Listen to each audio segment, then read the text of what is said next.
Saya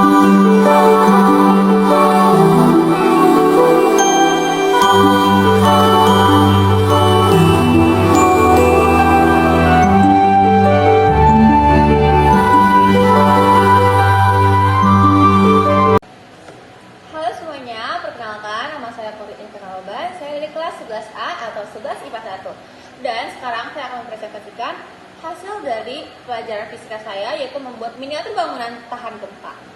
Nah, sebelumnya saya akan menjelaskan bahwa miniatur bangunan tahan gempa ini merupakan bagian dari dinamika partikel, di mana dinamika partikel itu adalah cabang mekanika yang mempelajari hubungan antara gaya dan juga gerak.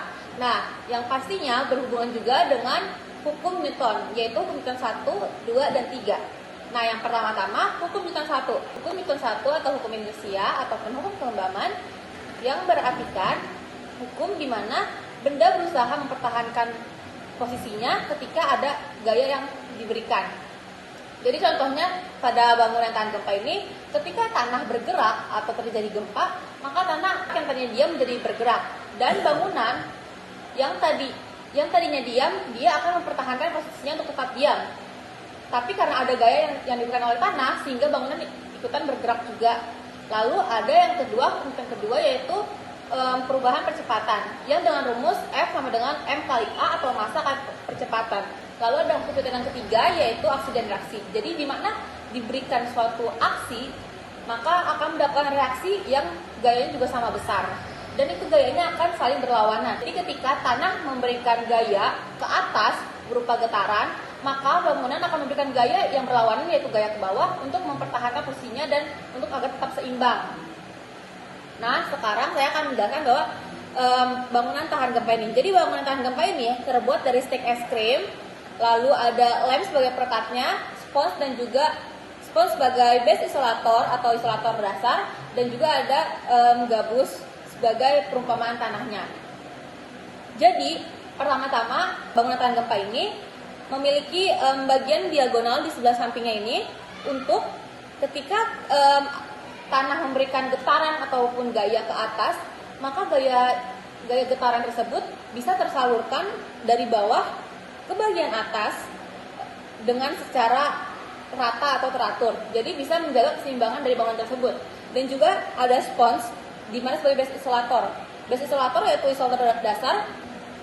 Nah, kenapa dipilih spons? Karena spons memiliki kelenturan atau fleksibilitas, sehingga ketika bangunan menerima gaya gempa atau gaya getaran dari tanah, maka spons bisa membantu bangunan untuk menyeimbangkan, karena bangunan memiliki spons sebagai perantara antara tanah langsung dengan bangunan.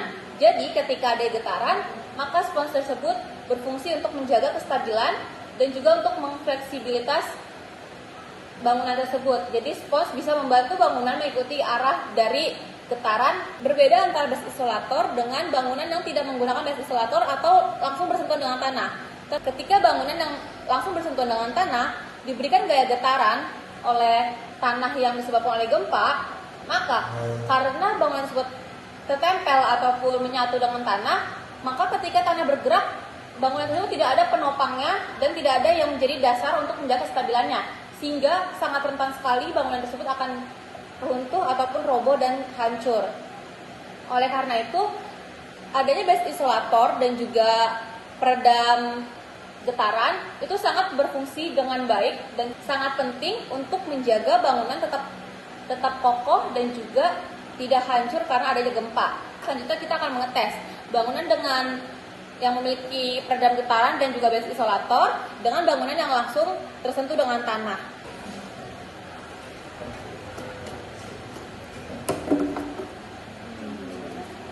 Selanjutnya ada kesimpulannya, yaitu menghubungkan bangunan anti gempa dan juga hukum Newton 1, 2, dan 3. Di mana untuk Newton yang pertama itu hukum inersia, bangunan mempertahankan posisinya ketika terdapat gaya getaran dari tanah karena gempa.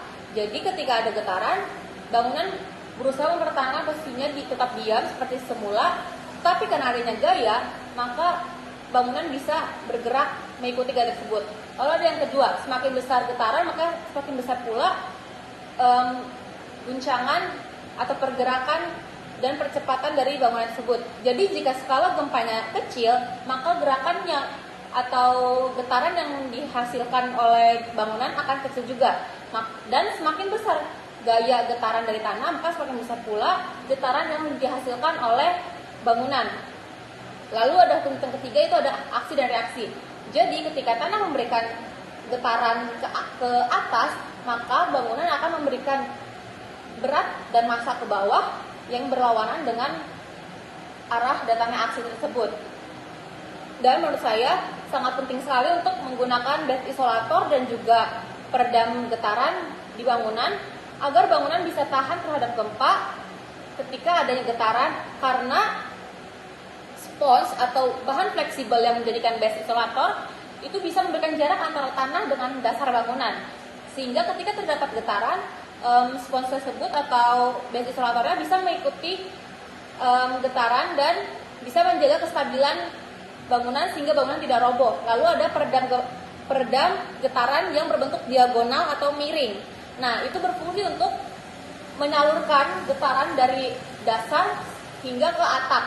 Jadi dari bawah hingga ke atas akan disebarkan gaya getaran secara rata sehingga mengurangi resiko terjadinya keruntuhan atau perobohan bangunan. Jadi dengan kita mempelajari bangunan anti gempa dan juga Hukum-Hitungan 1, 2, dan 3 ini, kita bisa mempelajari bagaimana cara mengatasi situasi ketika terjadi bencana, salah satunya itu gempa, dan juga kita bisa menjaga diri kita sendiri dan juga sesama dari kerobohan bangunan ketika terjadi gempa. Jadi kita belajar fisika di kelas bukan hanya untuk sekedar teori atau sekedar lewat saja, tapi kita juga belajar fisika agar bisa berguna dalam kehidupan kita sehari-hari. Kurang lebihnya mohon maaf, terima kasih.